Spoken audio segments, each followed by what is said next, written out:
Hey Ringgold, we want to welcome you here today to This Week at Ringgold. I'm Jeff Tomlin, family minister here at Ringgold Church, and this is Don Conley, our senior pastor. And we want to take some time this week to talk to Don, get to know him a little better. All of us then can get to see a little bit more into his life and how God has called him to be the pastor here at Ringgold Church. Just want to say it's been an honor for me.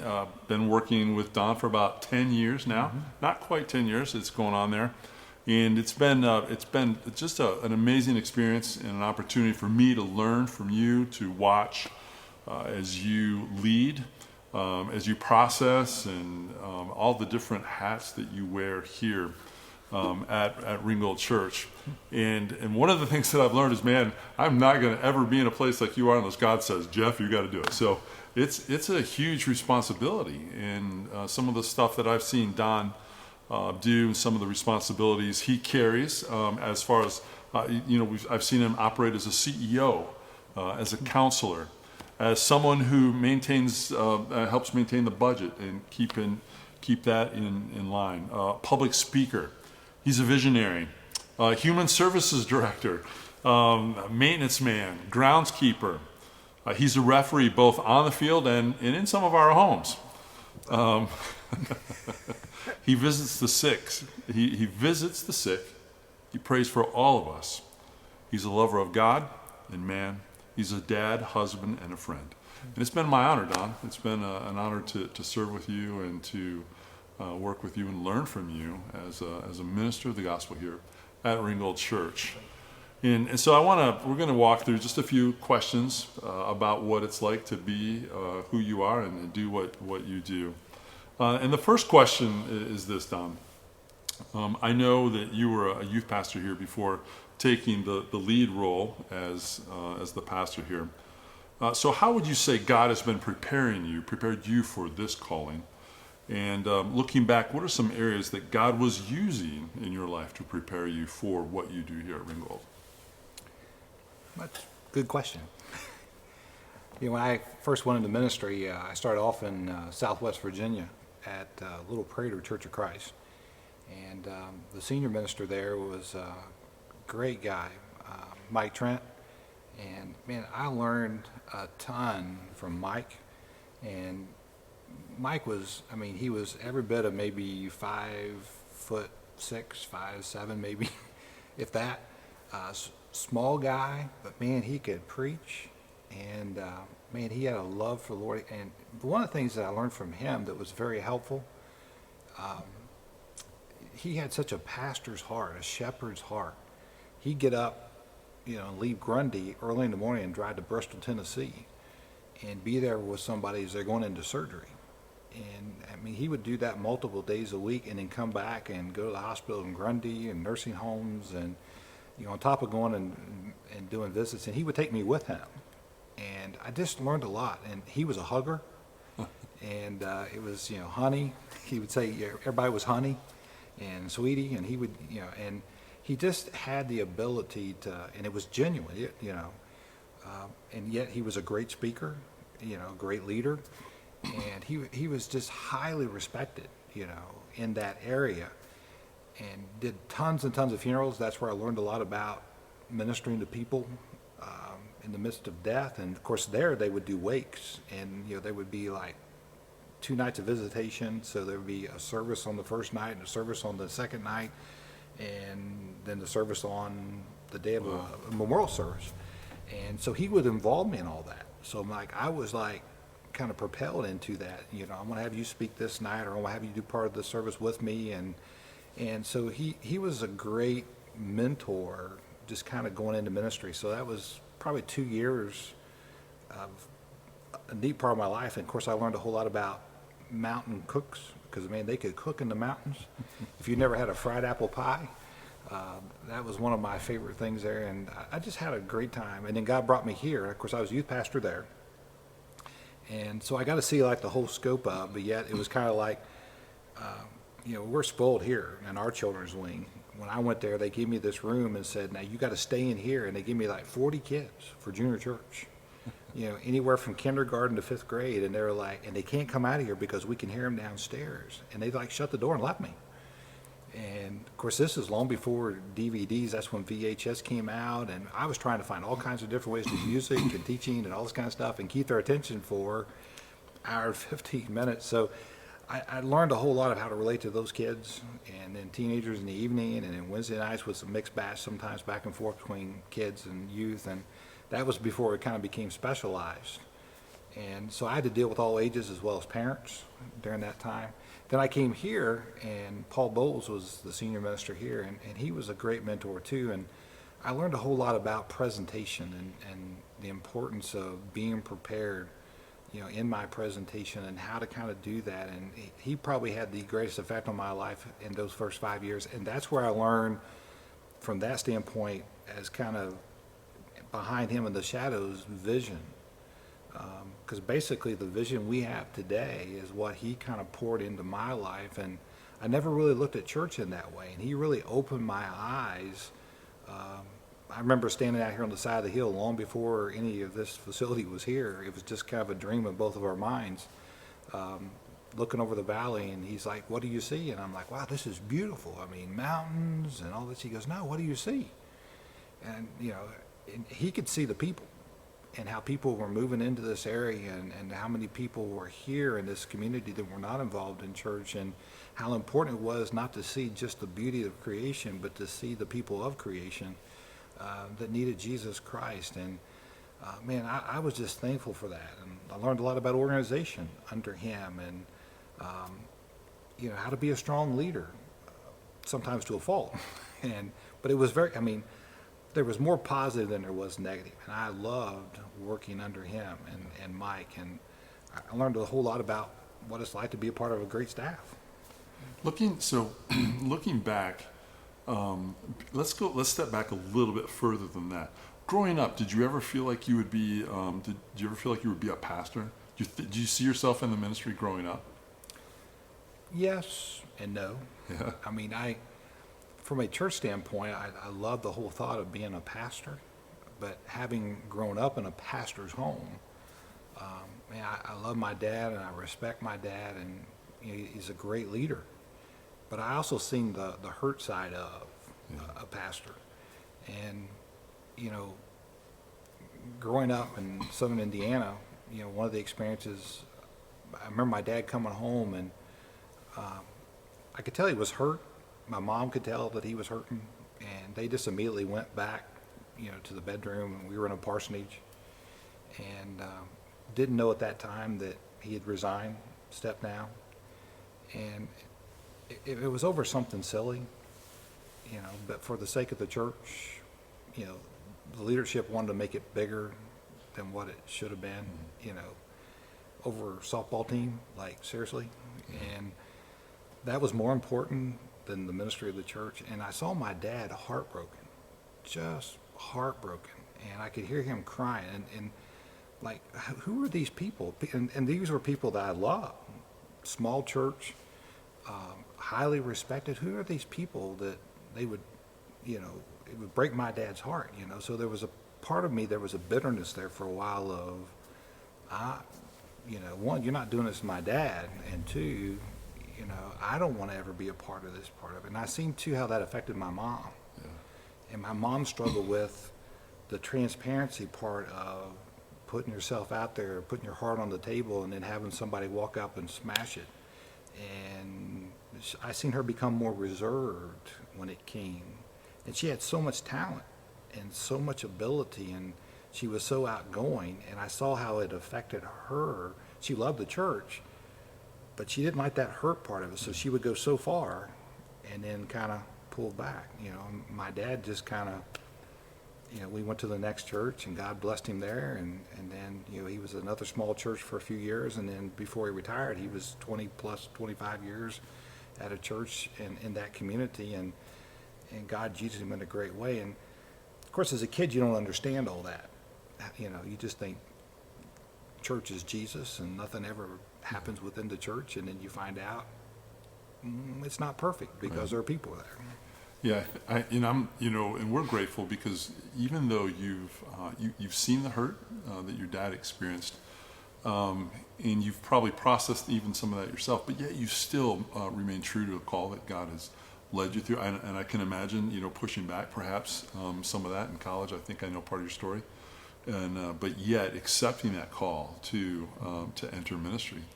Well, I knew it was like all my heart that God was calling me into ministry, and I felt that burden.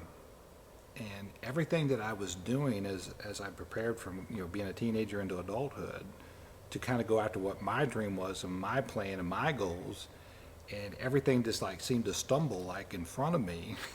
And I'm like, well, just keep going. And if God allows you to just kind of keep going, doing your thing. And the more miserable I became, but the more I began to pursue. Like when I went to Grundy, I had no intention of going to Grundy, Virginia. I didn't know Grundy, Virginia existed. Never thought about leaving the state of Indiana. Why would you leave the state of Indiana? And I guess I can think of some reasons. yeah, but I don't care. So this is my interview.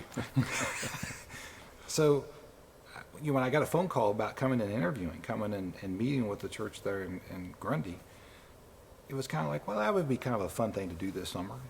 And that was kind of what they were looking for, like a summer youth minister. And it kind of ballooned into something bigger as I was there, and they offered me to stay a little longer and end up staying 2 years, and it's supposed to have been a summer ministry. And my whole heart began to change when God was like, see, when you walk in this door, watch what will happen.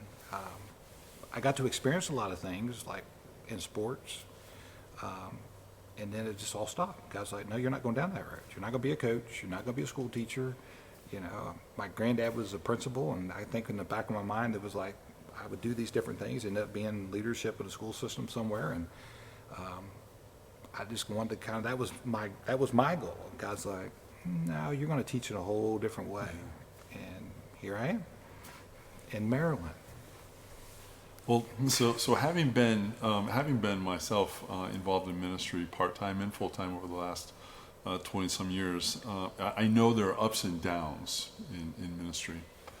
Share with us, a couple of the challenges that really tested you, and or just one that really sticks out to you, and answer this question: Did you feel like quitting?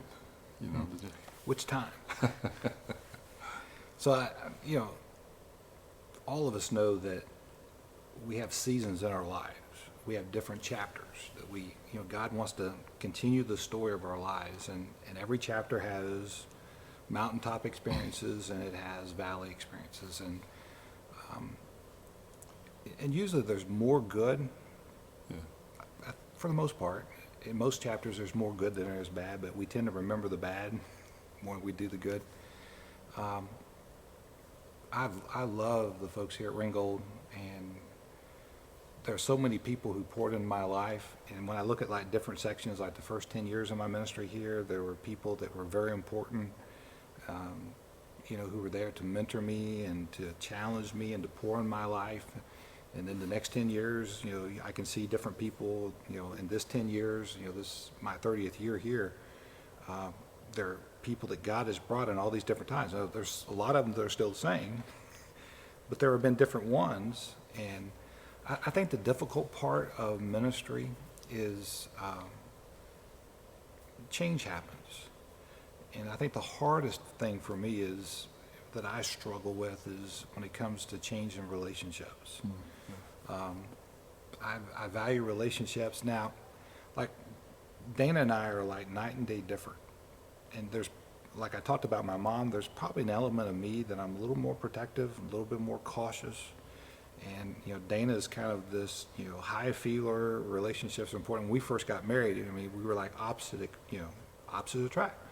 And, I was always hammering, like, you can't get that close to people, and you can't let people into your life. They're just going to hurt you, and especially in the church world. And over the years, it's almost like we reversed, I became more open, and she became maybe a little less.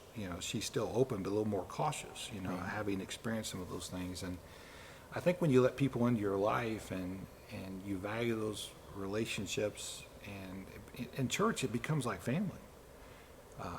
some folks, I valued the relationship just like blood family, and Sure. you begin to do life together, and I think that's what God intended. And sometimes, change happens because of death, and death changes things. Yeah. And so death sometimes is physical, and sometimes there's a death in a relationship, relationally. And I've seen that happen through the years, where the people that you thought would be with you, at year 30 are not, and people that you never thought would be with you on the journey are there with you. And I think that's the hard part. And I think out of some of this, sometimes when there's a death or relationship, it's not always somebody else's fault. I can see through the years where I was, the leader part of me, take the mountain and maybe not as open to criticism, because, there's constructive criticism and there's destructive criticism. And there have been times I probably should have, when I got my feelings hurt, probably should have run to somebody, I should have run to. And even though maybe that relationship would have never been the same, because, relationships are a two-way street. I'll be honest, I tend to be stubborn just a little bit. And that's where I'm probably more like my mom than I am my dad. And when that stubbornness kicks in, there's like a wall that goes up. And I'm, like, how dare you? And I tend to kind of pull back. And I can see at times when in retrospect, you can't sometimes go back and fix that and change that. I would have been better to run to the fire versus running away from it. And I think it's in those moments, in some of those deepest hurts, when you're hurt by people that you just never thought that would happen. That's when I felt like quitting. That's when I felt like throwing in the towel. And that's when I found out who was really in my corner. Sure. And, there have been people who have come to me and said, Don, you're not looking at this. You got your blinders on. You need to look at the bigger picture. And it's almost like what God said to, Elijah, just they're more for you than against you. And so it's been helpful through the years. And the other piece of it is I would love to see nobody ever leave church. Everybody be happy. How could you not like me? And what do you mean you don't like me and you leave and you go somewhere else, and then they, of course now with social media and, this is the greatest church ever was, and I'm like, what? And so you have to get your pride out of it and your ego out of it. And I've seen where folks, God used them here for a season and they went somewhere else. And I've seen people here who were wonderful and, like could have been leaders, could have been teachers, could have led ministries, and, like they could have taken the hill, and you're like, it was like dragging an anchor. And then they leave here and go somewhere else, and they're leading and they're teaching and they're leading ministries, and it's the greatest thing. And sometimes God uses that to prepare somebody else to do, and God used that moment in time. And you got to look at the big picture. And I think the hardest thing for me is it came down to, am I going to be a people pleaser or a God pleaser? And at the end of the day, if you choose to be a God pleaser and you're going to be a visionary and you're going to do what God's calling you or leading you to do, and you really feel a peace about that, not everybody's going to follow. Not everybody follow Jesus. Right. So who am I to think everybody's going to follow me? Yeah, I appreciate God's, even as you share this, I've seen these ups and downs, even at Ringgold, but in your life too, over the last 9-10 years.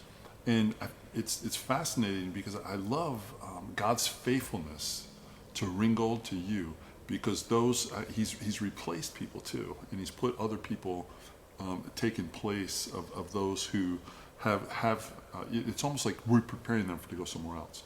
We don't like to look at it that way, but the faithfulness of God to Ringgold, and I like how you said it's not about me. It's about the church, and when we submit to that, God's faithful to replace those who've left, those relationships. Yeah, they hurt, and And you're right, it's difficult, but God is faithful, has been to replace some of those, and He puts people in the right places as we move ahead. Well, I think sometimes too with relationships, especially relationships that are not just surface, they're pretty deep relationships. Mm-hmm. You're pretty tied in, done a lot of life together. Yeah. It's what's been difficult for me, and we went through a period a couple years ago, and now I know those things happen in church. You just don't like it, Yeah. but there was a grief for me, and for like a year, I grieved the loss of these relationships. That I was. There's always hope that there's going to be a resurrection, but I grieved the loss of those relationships, and that's where I kind of isolated myself. And sometimes it's good to be in the cave and allow God to speak to you. But I was also missing the people that God put around me, and some of those were grieving, and they needed me to lead through that, and grief has different stages, and we all move Right. differently. And what really helped me during that time period is God saying, Don, do you love me more than these? And at first I was like, yeah, but I miss these Yeah. people, and my heart aches, and and you're trying to look in retrospect, and there's some anger and all these emotions and things that's involved in all this, and God would just keep coming back and hammer me over and over again. Do you love me more than these? If you lost all of those, would I still be number one in your life? Or are you going to sit over here and have a pity party for the rest of your life? And so it's kind of like the 7 laws of hearing that you and I talk about over time. Sometimes we're a little slow in our learning, and after a while I was like, wait a minute, what am I doing? If the Lord is for me, who can be Right. against me? Mm-hmm. But I wasn't standing on that promise. But the reality is I wasn't leaning into Him, I was leaning more away. Right. God never moved, He was still there. And so I think God through that taught me a lot, but also used that to teach here. Right. It changed my teaching. My teaching is totally different than it was 3-4 years ago. And again, that was just another part of God saying, hey, here you go. So we've looked at a few. I don't mean to cut you off, but we've looked at some of the challenges. What are some of the greatest joys that you've experienced in ministry? Well, I would think people, the relationships that you have with people is one of the greatest joys. And, I've done a lot of weddings through the years, done a lot of funerals through the years. I've met a lot of people, and those relationships are valuable. And as painful as relationships can be, I tend to think more about the positive pieces of all the things that we've done together through the years. To be able to see the church be more outside of the 4 walls. One of the things I appreciate about Ringgold is Ringgold's kind of a melting pot. And that was one of the things that just absolutely fascinated me when I first came here. And, Ringgold has people who have come from all kinds of different backgrounds, whether no church background or church background or whatever it might be, and even today, more different ethnic backgrounds. And to see the friendliness that exists here, and, the East Coast is not known for its friendliness. Yeah. But when you get out into the rural areas of the East Coast, it's not a whole lot different than the Midwest.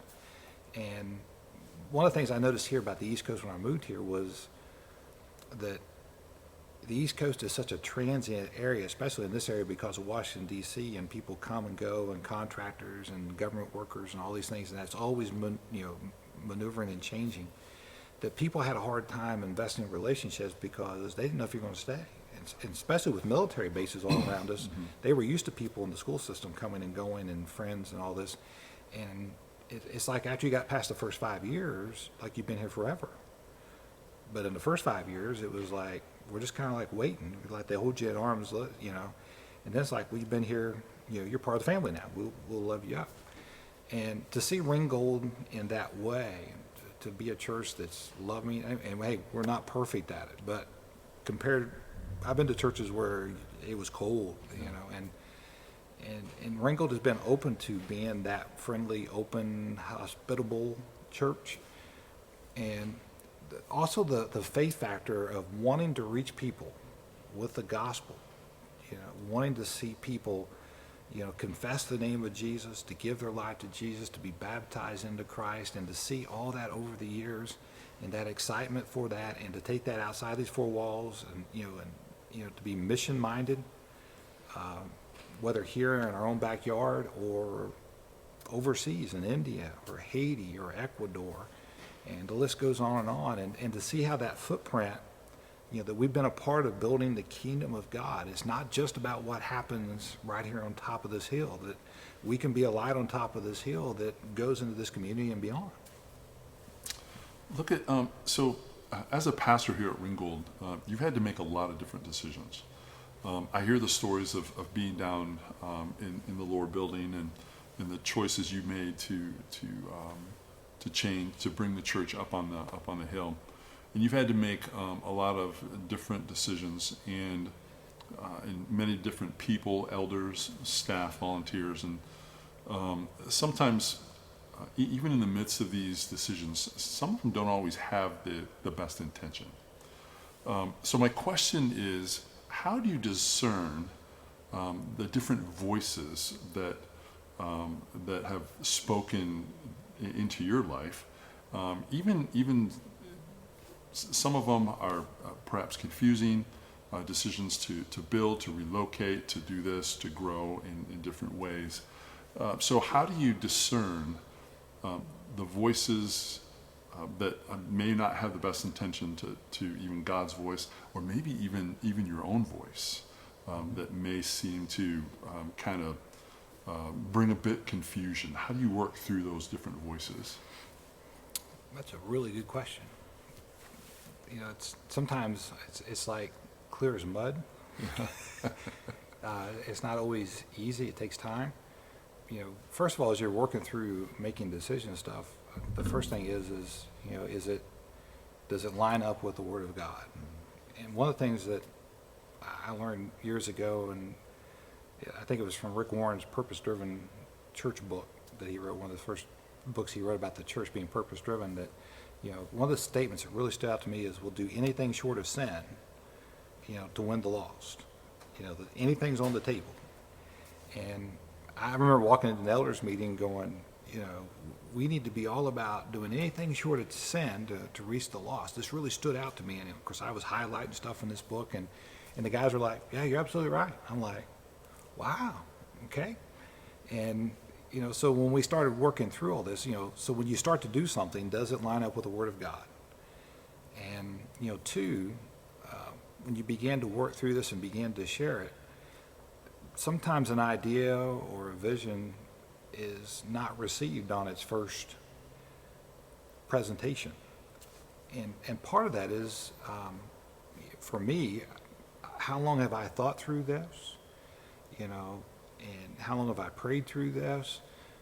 Written stuff out, researched it, looked at it. And so when I come to the point of presentation, I've already sold myself. Mm-hmm. So one of the things I had to learn over time, and sometimes I still have to remind myself, is, this is not my first time hearing this. I've already bought into what I'm presenting.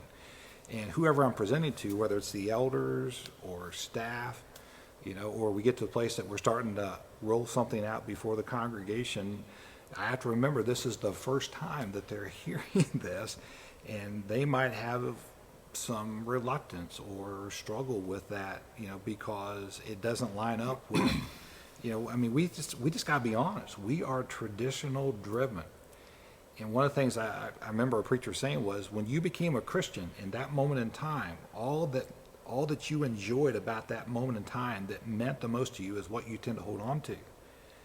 And I found that to be true in my life. When I think back to the 1980s, when I gave my life to the Lord, and all the things that was involved in that was important to me, and it's sacred and it's holy to me because it touched me. And if I'm not careful, my thought is, well, that's what ought to permeate everybody else, because that's what's important to me. And what I have to realize is, the methodology that was used then may not be the methodology that needs to be used today, even though the message has not changed. And so when you're laying all that out before somebody, you got to take time. And we read a book a few years ago in our fusion group with our ministers, and it talked about change. And change is painful sometimes. And and in this book, he talked about how a preacher got fired for moving the piano from one Sunday, from one side of the stage to the other side of the stage, from one Sunday to the next. He moved the piano from one side to the other. That's all he did. And the service was still the same, just the position of the piano. Got fired. And then compared it to another preacher who moved the piano 1 inch a week until after so long, it ended up on the other side. And nobody said a word. Never even noticed that the piano had been moved from one side to the other. And I went, now, I've been guilty many times of moving something from one side to the other, and it was costly. And, you lose some trust in that because, it takes time for people to go, oh, yeah, that's what we should have done. And the other part of it, I think, is learning what's worth fighting for, what's worth dying for. If I'm going to plant that flag on top of the hill, if I'm taking the hill and nobody came with me, that might be a pretty good sign that God did not want the flag on top of the hill. I'm all about, taking on the gates of hell with squirt guns, but I would prefer a bunch of people go with me, versus me just going by myself.